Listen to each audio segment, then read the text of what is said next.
Here's what nobody tells you about falling in love. It's not safe. It's not stable. It's not some beautiful completion of who you are. To be affected by someone, to truly let them in, is terrifying. Some philosophers have even called it a form of madness. Because when you fall in love, you risk destabilizing everything you thought you were. You risk becoming something else entirely.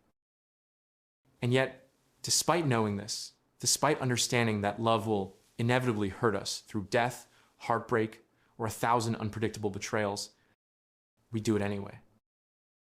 Why?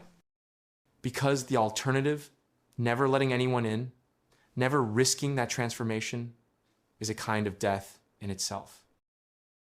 If love has ever made you feel like you were losing your mind, type madness in the comments. This existential project of being alive, this urge towards self-expansion and growth, inevitably entails the risk of falling in love. We must venture outward if we wish to follow our inner potentialities.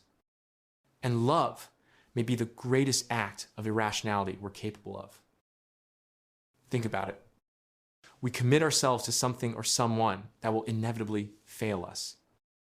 Through death, through heartbreak, through some outcome we cannot predict or control.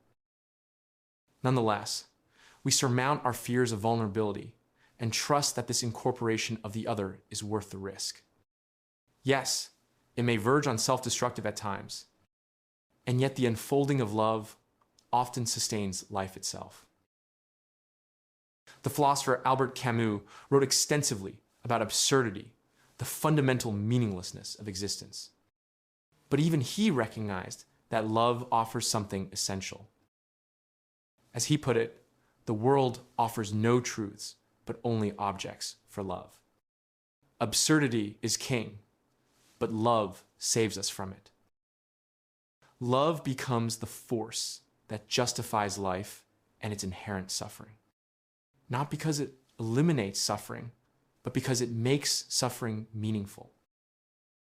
But here's where it gets complicated. What is love exactly? Subscribe if you want philosophy that actually helps you understand your life. Of course, there's romantic love, the sort that involves erotic fixation, infatuation, that feeling of completeness when we're with our beloved. But thinkers like Simone de Beauvoir have noted that this obsessiveness often fails to reflect the profundity of true love. Such codependence and severe attachment can actually minimize the transformational aspects of love that are relevant to our journey toward greater self-complexity. In The Second Sex and her philosophical writings, Beauvoir observed that most relationships fall into two toxic categories: narcissism or devotion. Each partner uses the other for their own existential satisfaction. The narcissist seeks partners who will shower them with love and affection, providing a sustained sense of self-importance. The devoted finds a partner they can admire fervently, expecting to be accepted into their beloved's special world. In both cases, each partner will inevitably come to resent the other. The narcissist loses respect for their partner after all. Why would you respect someone who validates you constantly? The devotional lover eventually sees their seemingly perfect partner as a flawed human being, leading to disillusionment. Think about the movie Blue Valentine. Dean and Cindy fall desperately in love, but their relationship is built on fantasy. Dean worships Cindy, seeing her as his salvation. Cindy needs Dean's devotion to feel worthy. But over time, Dean's devotion becomes suffocating.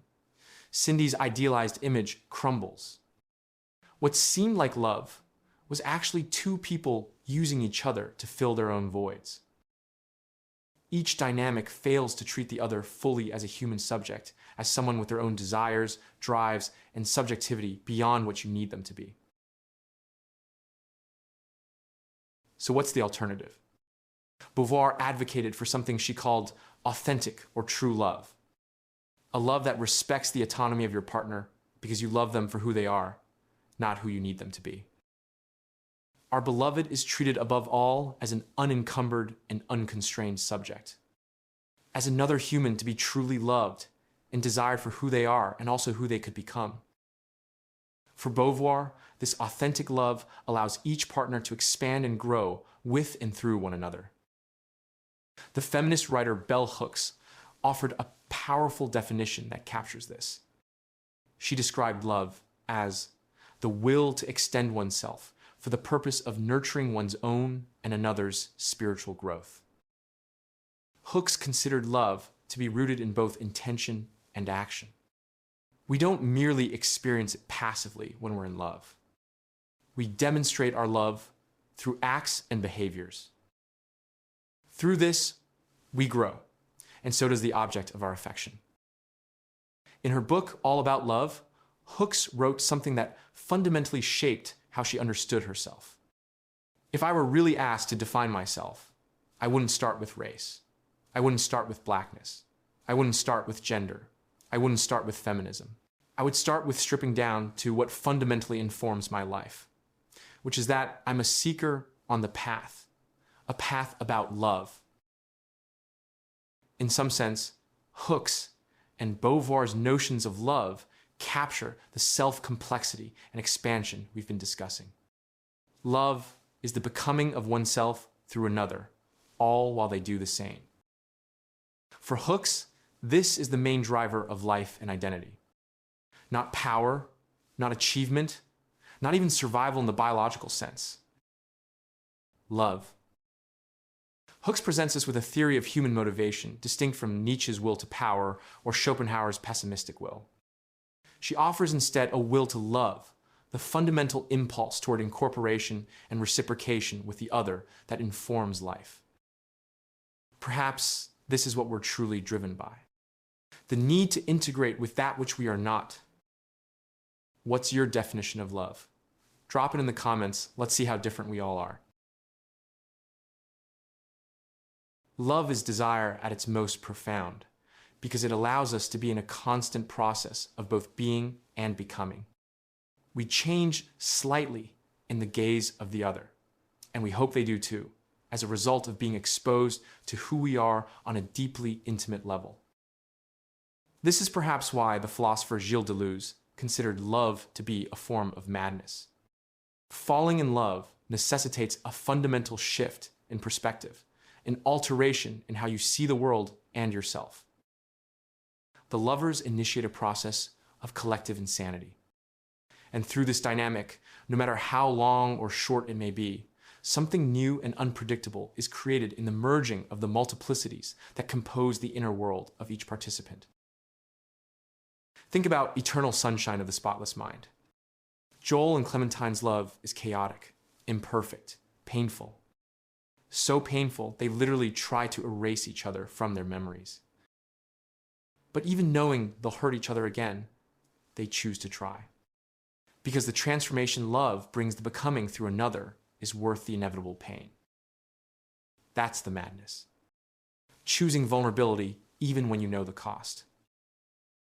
Subscribing takes 2 seconds. Do it so content like this can reach people who need to hear it. But what are the risks we sign ourselves up for when faced with the prospect of romantic love?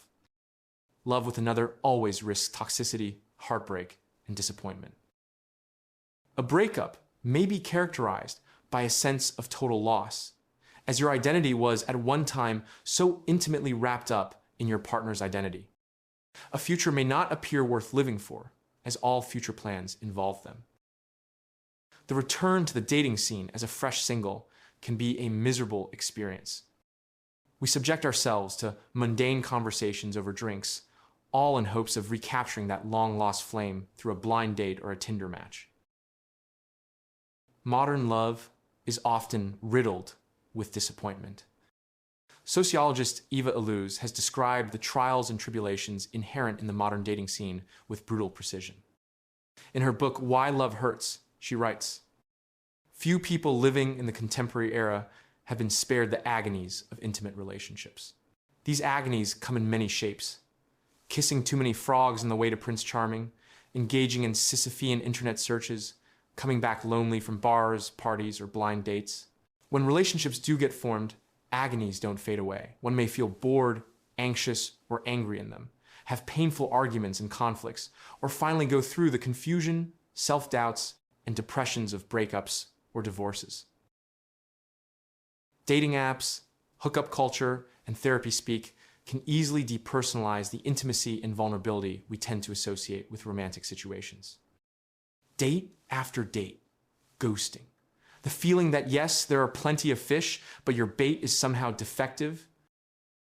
That will to love may inevitably shrink. Soon, we might find ourselves panicking at the idea of a first date or flirting with a stranger. Why get your hopes up? In modern romance, Aziz Ansari and sociologist Erich Fromm explored how technology has transformed love. The paradox of choice overwhelms us. With infinite options, we become paralyzed, always wondering if someone better is just one swipe away. We've turned love into a consumer experience. And like all consumer experiences, it leaves us perpetually unsatisfied. While we may not be able to control how others behave in romantic dynamics, love is nonetheless a worthy venture for those who wish to grow and learn about themselves. Specifically, romantic love can teach us the importance of detachment. To love without attachment is above all else to get over yourself. In fact, psychoanalyst Erich Fromm, in The Art of Loving, recognizes the overcoming of one's narcissism as the main condition for achieving love. In attempting to secure our own self-image through another, we create an image or fantasy of that other. We imprison them there through manipulation, deception, and control. This is our attempt to possess. And we also imprison ourselves in our own narcissism. We cut ourselves off from experiencing true love. To abandon the present in order to look for things in the future is to throw away the substance and hold on to the shadow, writes Buddhist monk Thich Nhat Hanh. As Beauvoir suggested, to truly love someone, we must embrace detachment. But how do we take on such a difficult task, potentially riddled with rejection and betrayal? First, love involves objectivity. You need to see people for their own potentialities and your own potentialities, rather than the images you've constructed of them. This means abandoning self-prioritization. It involves humility. And this humility is informed by significant faith that through recognizing, trusting, and nurturing both your and your partner's potential, love will flourish. Yes, boundaries still exist, but they come about through education rather than manipulation. By telling them your boundaries, you hope to learn about their boundaries and needs, and they might not be compatible with yours. And here is the crucial and scary part about love without attachment. You must be vulnerable to what you fear. These things might not last. People might die. You both may simply drift apart. Feelings change. All you can do is have humility and faith that the learning process itself, which is reciprocal, will bring love to both. This is perhaps why spiritual philosopher Jiddu Krishnamurti argued that passion comes through learning rather than mere gratification. Love emerges within the intense curiosity we have for the other. And how can we truly know those we supposedly love if we limit them for our own gratification? We must listen without judgment. We must love without attachment. As Bell Hooks wrote, true love is unconditional, but to truly flourish, it requires an ongoing commitment to constructive struggle and change. And perhaps you don't necessarily have to rely on a messy other to pursue this path toward love. What if you could learn to love life itself? One of the most constraining perspectives to hold is that love is only ever possible in a romantic context. Yes, the admiration and reciprocity experienced between individuals are powerful. But love can exist in many other ways between the self, the world, and others. This is what sociologist Hartmut Rosa calls resonance. We open ourselves to the world understanding that we may be changed as a result and that the world may likewise be altered by our presence. To do this is to embrace a specific type of personality. To be in a state of constant curiosity and flow, engaged and fully present with your environment and those who share your space. This is Aristotle's concept of eudaimonia, the process of living excellently and deriving enjoyment from the act of living itself. We fall in love with life, and through this, we become happy. Not the fleeting happiness of pleasure or achievement, but the deep satisfaction of being fully alive. Think about before sunrise. Jesse and Celine spend one night together in Vienna, fully present with each other and the experience itself. They're not trying to possess each other or guarantee a future. They're simply experiencing resonance with each other, with the city, with life unfolding around them. That's love without attachment. That's love as becoming. So where does this leave us? Love is madness. Love is risk. Love is the willingness to be destabilized and become something else. But it's also the force that justifies existence itself. The absurdity of life, its meaninglessness, its inevitable suffering is saved by our capacity to love. Not the possessive love of narcissism or devotion. Not the consumer love of dating apps and endless options. But authentic love. The kind that respects autonomy. The kind that allows for growth and transformation. The kind that requires detachment from outcome while remaining fully committed to the process. This is the will to love that bell hooks described. The fundamental impulse toward integration with that which we are not. It's what allows us to be in constant becoming, changing in the gaze of another or in the presence of life itself. Yes, love will hurt you.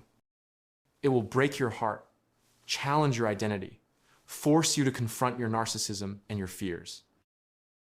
But the alternative is worse. The alternative is a life of self-protection so complete that nothing and no one ever truly touches you. And that's not living. That's just waiting to die. So choose the madness. Choose the vulnerability. Choose the risk. Fall in love with people who challenge you. Fall in love with experiences that transform you. Fall in love with life itself in all its chaotic, unpredictable beauty. Because in the end, love is not about completion. It's about expansion. And the only way to truly live is to keep expanding, even when it terrifies you. If this changed how you think about love, hit that like button right now.